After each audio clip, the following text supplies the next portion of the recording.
Hey, what's up, guys? Thanks once again for tuning in and hanging out with your nerdy friend. It's Bree, aka Nerdy. What's up? Welcome back to the channel. I know it's been a minute, alright? I know. I've been busy, alright? I got done working on the feature film. That was really cool. Some side... I'm trying to think of what I can talk about. Did some pilot episodes for a thing. And I have just been looking for more storyboarding ability jobs. That's what I've just been doing. So, now I'm going to do this one for you guys. It's a storyboard artist going over the Falcon and Winter Solider and breaking down some scenes that were just so good. Now I came to rock, I came to move the crowd. In the first couple of minutes of the show, I'm not talking about the action sequence. We all know about the action sequence. It's amazing. First off, you get a shot of your boy Sam ironing his clothes. Iron Man, right? That's a horrible joke. Anyway, he's ironing his clothes. He's getting ready for what they're kind of theming on, that he's about to go to a funeral or something. He's not. He's about to go pass on the shield to the Smithsonian to honor his friend Steve, aka Captain America. Now, in this moment, right before the scene cuts, they do this really cool thing, and it's really important. I'm going to reference this. They say, hey, you see Steve saying his very last line. It's just a shot of Sam really close up, and it says low angle, and it says, so how does it feel? Sam says, it feels like somebody else's. Captain America says, It isn't. It's not. And then it cuts, right? Remember that, because I'm just gonna go ahead and reference at the very end of this episode, where we've all seen it now. It's that Wish Foundation, that Great Value Dollar Tree version of Captain America pops out holding the shield that Sanders gave up to the museum because he was trying to honor his friend. You see this moment, and it parallels to the very first shot in this whole setup, where Sam is sitting there watching the TV, right?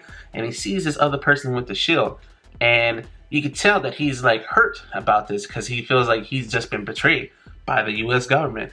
And it switches, because in the very beginning, remember I told you it was a low angle high shot looking up in the hero pose shot. It was a hero shot close up. This one parallels and puts Sam at a disadvantage. It puts him lower than the camera. We're looking down on him now, and he's getting this really horrible news that someone else is taking over the mantle of Captain America, even though you know that Captain America gave him the shield.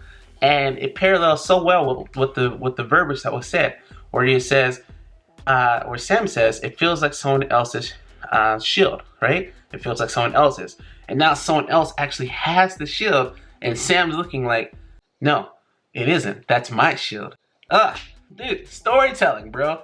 So good. And the staging, right? Like I said, in the beginning, close-up hero shot, looking up, hopeful optimism, but with some words, and you see some, like, I don't know, like unconfidence inside his face, to like looking down on him, looking at the camera. Now he's lower than the camera. Now he's the victim, but now his confidence in his face, like, no, this is right. I need to fix this because this is my shield. This great pure storytelling. There's another shot that I really liked where you get to see Bucky kind of in his old Hydra days, and he's just out here doing Bucky, whipping butt, doing all type of nonsense, right?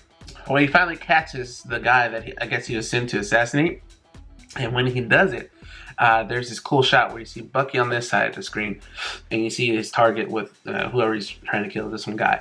And in the middle where my face would be, there is this dude, this contractor, who's just trying to get into his room. He's like, bro, I ain't supposed to be here.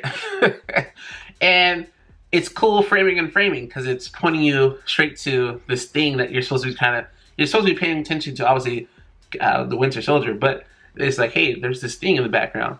And it's cool because obviously he kills him, and they do this shot where Bucky's walking towards the camera. It's this very low angle dolly back, and is looking up at this menacing version of Winter Soldier coming to kill this guy.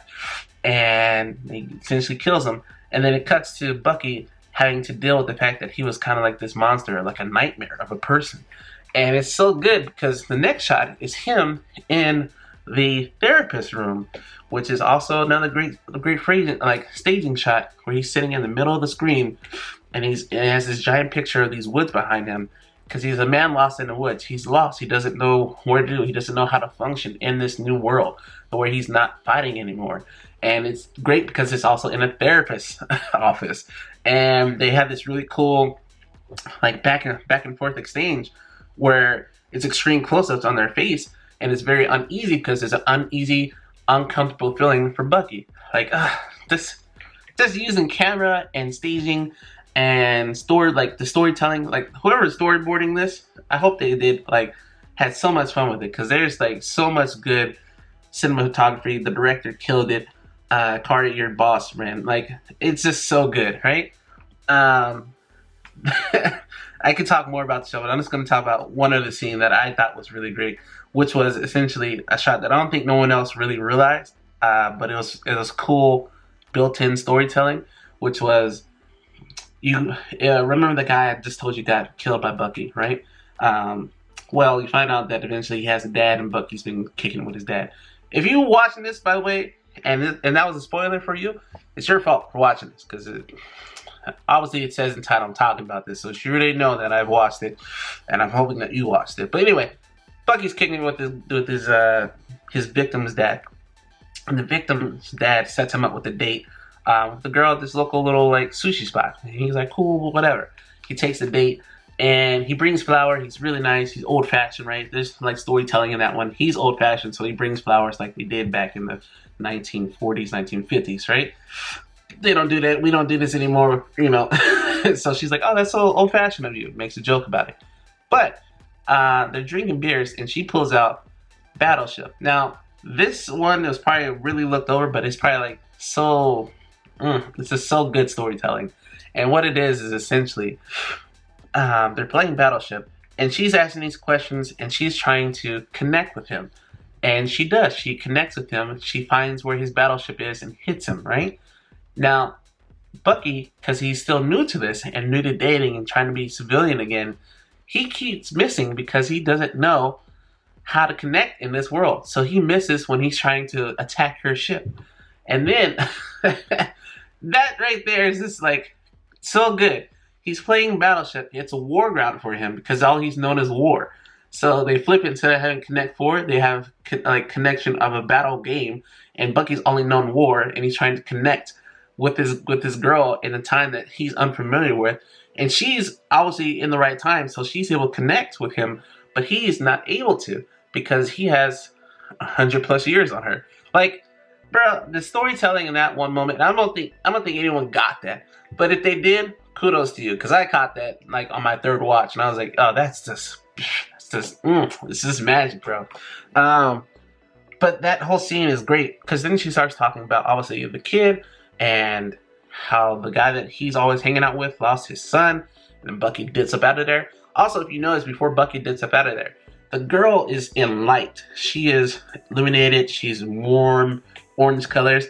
And Bucky, throughout the show, whenever we see him, he's always casting a shadow or this blue light behind him. Like, depression, sadness follows him. That's what they're kind of hinting at with the lighting. It's just so good. And I wonder if Bucky's just going to take on this title of being Bucky and not the Winter Soldier, you know? Because in this episode, I'm just kind of spitballing right now. In this episode, he kind of does that third rule where he's like, I am no longer the Winter Soldier. I am James Bucky Barnes, right? And so, I wonder if they're just going to like, because it's called Falcon and Winter Soldier. Obviously, those names are going to change. So is it going to be called Captain America and Bucky? Who knows? I don't know. But I'm just over here referencing stuff. I just noticed. I thought it was really great. But yeah, man. Great episode. I can't wait for the next 5. It's just action packed. I love it. Storytelling's awesome. So with that said, guys, thanks once again for tuning in here with your nerdy friend. It is Bree, aka Nerdy. I will try to post another art video here soon. Blender has updated to 2.92. Cycles works on my Mac Mini now, which is beautiful. I have Art Studio Pro, which you guys have seen already, but you don't know is that I have Affinity Photo as well, and it works great on my Mac Mini. So I'll get back to the tech reviews and probably do some more storyboarding things. I have a Drawing with Friends video online, like on deck. I've just been busy, like trying to get more work, and then obviously just trying to improve my skills as a storyboard artist. So that's why I did this little mini series, because I broke it down because it's something I was interested in. Also, Come on, man. We haven't had like a Marvel show in a while. And WandaVision was great, but it wasn't like Marvel. And until the last episode. So to get it and then to have this show just kind of kick ass the way it did, it just hits on every parallel for me. So I appreciate it. So with that said, guys, thanks once again for tuning in with your nerd friend. It's Bree, aka Nerdy. This is my daughter's artwork. Be impressed. I'll see you guys next time. And as always, people, stay true to yourself. Love what you do. And yeah, stay nerdy. Later, guys. Now I came to rock, I came to move the crowd, I came to scream it out.